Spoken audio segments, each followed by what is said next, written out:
ഇടുക്കി ഉപ്പുതറ പഞ്ചായത്തിലെ ലൈഫ് ഭവന പദ്ധതിയിൽ മാനദണ്ഡങ്ങൾ ലംഘിച്ച് വീട് വാങ്ങി പണം തട്ടിയവർക്കെതിരെ റവന്യൂ റിക്കവറി നടത്താൻ പഞ്ചായത്ത് തീരുമാനം. ഇന്റേണൽ വിജിലൻസ് വിഭാഗം അന്വേഷണം ഊർജിതമാക്കിയതോടെയാണ് പഞ്ചായത്ത് കമ്മിറ്റി റവന്യൂ റിക്കവറിക്ക് തീരുമാനമെടുത്തത്. 2022 പ്രാഥമിക അന്വേഷണത്തിൽ 27 പേർ അനധികൃതമായി ലൈഫ് പദ്ധതിയിൽ പങ്കാളികളായെന്ന് കണ്ടെത്തിയിരുന്നു. ഈ റിപ്പോർട്ടോടുകൂടി ഈ വാർത്താ ബുള്ളറ്റിൻ പൂർണ്ണമാവുകയാണ്. നമസ്കാരം.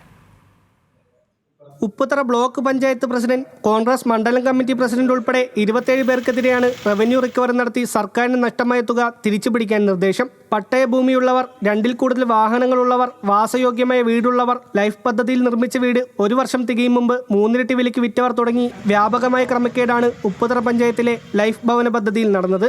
LDF നേതൃത്വത്തിലുള്ള കഴിഞ്ഞ ഭരണസമിതിയുടെ കാലത്താണ് സർക്കാർ പണം ദുരുപയോഗം ചെയ്തതെന്നാണ് പരാതി. വാസയോഗ്യമായ വീട് വയ്ക്കാൻ സ്വന്തമായി പണമില്ലാത്ത നൂറുകണക്കിന് പാവപ്പെട്ടവർ പുറത്തു നിൽക്കുമ്പോഴാണ് അനർഹരായവർ ഗുണഭോക്തൃ പട്ടികയിൽ കടന്നുകൂടിയത്.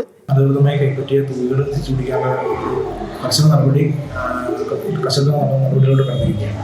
കാരണം നമ്മുടെ വിജിലൻസിൻ്റെ റിപ്പോർട്ട് അനുസരിച്ച് നിലവിൽ നമ്മൾ ഈ പറഞ്ഞ ആളുകൾക്കെതിരെ നമ്മൾ ലെറ്റർ കൊടുക്കുകയാണ് ചെയ്തിട്ടുള്ളത്. എന്നാൽ ബാക്കിയുള്ള നടപടികൾ സ്വീകരിക്കാനായിട്ട് നമുക്ക് കഴിഞ്ഞില്ല. ആ ഒരു സാഹചര്യമാണ് നിലവിലുള്ളത്. ബാക്കി ഇപ്പോൾ നിലവിൽ ഈ റിപ്പോർട്ട് പ്രകാരം അടിയന്തരമായിട്ട് ഇവിടെയുള്ള ആളുകൾക്കെതിരെ കർശന നടപടി സ്വീകരിക്കാനായിട്ടാണ് പഞ്ചായത്ത് പ്രസിഡന്റ് തീരുമാനിച്ചിരിക്കുന്നത്. 1-ാം ഗഡു വാങ്ങിയ ശേഷം ഒരു നിർമ്മാണവും നടത്താതെ 4 ഗഡു വരെ കൈപ്പറ്റിയ നിരവധി പേരാണ് ലിസ്റ്റിലുള്ളത്. പഴയ വീട് അറ്റകുറ്റപ്പണി നടത്തി പണം തട്ടിയവരും മറ്റുള്ളവരുടെ വീടിൻ്റെ ഫോട്ടോ നൽകി പണം വാങ്ങിയവരും ഇതിൽ ഉൾപ്പെടും. പട്ടയഭൂമിയുടെ രേഖ നൽകി പട്ടയമില്ലാത്ത ഉപേക്ഷിക്കപ്പെട്ട എസ്റ്റേറ്റ് ഭൂമിയിൽ വീട് വെച്ചവരും ഇക്കൂട്ടത്തിലുണ്ട്. ഇതിന് അവസരമുണ്ടാക്കിയതിൽ അന്നത്തെ ഉദ്യോഗസ്ഥർക്കും വാർഡ് മെമ്പർമാർക്കും നിർണായക പങ്കുണ്ടെന്ന് വിജിലൻസ് കണ്ടെത്തിയിട്ടുണ്ട്. അനധികൃതമായിട്ട് പണം കൈപ്പറ്റിയിൽ നിന്ന് തിരിച്ചു പിടിക്കാനോ നടപടി സ്വീകരിക്കാത്തതിൻ്റെ വിവരമാണ് ഇപ്പോൾ കൊടുക്കാത്തത്. അതുകൊണ്ട് ജില്ലാ മിഷൻ ഇത് സംബന്ധിച്ച് നമുക്ക് അലോട്ട്മെൻറ്റ് ഈ വർഷത്തെ അലോട്ട്മെൻറ്റ് അറിഞ്ഞു വെച്ചിരിക്കുകയാണ്. അപ്പം എന്തായാലും പോലും വിജിലൻസ് അന്വേഷണം നടന്നുകൊണ്ടിരിക്കുകയാണ്. കുറ്റക്കാർക്കെതിരെ ശക്തമായ നടപടി സ്വീകരിക്കണം എന്നുള്ളതാണ് ഞങ്ങളെ സംബന്ധിച്ച് പറയാനുള്ളത്. 2022 പ്രാഥമിക അന്വേഷണത്തിൽ 27 പേർ അനധികൃതമായി ലൈഫ് പദ്ധതിയിൽ പങ്കാളികളായെന്ന് കണ്ടെത്തിയിരുന്നു. ഇതോടെ സർക്കാരിന് നഷ്ടമായ പണം തിരിച്ചടപ്പിക്കണമെന്ന് വിജിലൻസ് നിർദ്ദേശം നൽകി. രാഷ്ട്രീയ സമ്മർദ്ദത്തിൽ നോട്ടീസ് അയച്ച് നടപടി ലഘൂകരിക്കുകയായിരുന്നു പഞ്ചായത്ത് നടപടി.